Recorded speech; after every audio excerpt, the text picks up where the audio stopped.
dokázal neuvěřitelným způsobem opanovat průběžné pořadí nejenom kategorie čtyřkolek, ale také absolutního hodnocení. Pátá příčka patří Václavu Bubánkovi, ten bohužel už dnes tady v Sosnové do závodního speciálu, nebo závodním speciálem na trať nevyrazí. Chtěl jsem říct, že do něj neusedne, ale on do něj asi usedne, že budou nakládat na podvální. Takže Václav Bubánek bohužel se s námi loučí. Další pilot už na trati neuvidíme Daniela Tassari, který v tuto chvíli figuruje na 6. příčce.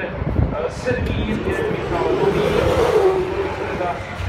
Michalu Novému patří zároveň 7. příčka mezi čtyřkolkami a je to jasné, že jeho pozice je nepostupová. Tak na 8. místě celkově máme Petra Starého, ale to je ten šťastlivec, protože zároveň je ve své třídě dvoukolek první. To znamená, že jeho ve finále určitě uvidíme.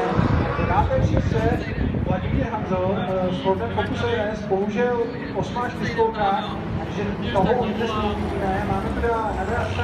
místě celkově Miloš Drbil, svou úžasnou Škodu 1000B a ten si časem připsal druhý nejrychlejší čas, a tudíž druhé místo a dostává se do finále.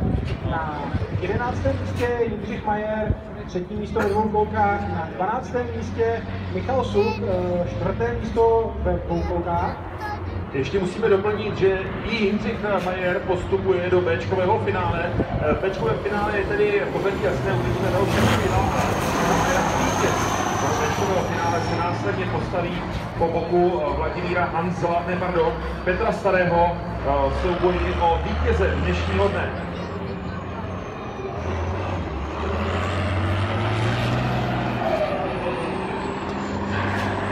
Podíváme se dál, jak to ten bylo s časem. Michal Suk se svým Fordem Focus ST, zároveň se umístil na 4. místě, to znamená, že dnes už bohužel neuvidíme, protože do finále B nepostupuje.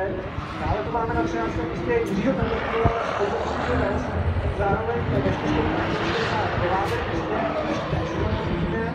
na 14. místo Tomáš Jerosil se svým Fordem Focus RS, 5. skupině Lukáš Turmička, Obstěžka S250, 16. místo Jiří Kristián, Škoda 130 LR, to bohužel též nepostupují, to krásný místo uvidíme. 17. místo Jan Prážek se svým BMW 328 též už nezasáhne do soubojů s časem. 18. místo Filip Strahal se svým Hondou VT 9 ve skupině, též už nezasáhne do svých závodů. 19. místo Peugeot 106 S16 Marek Holc, 20.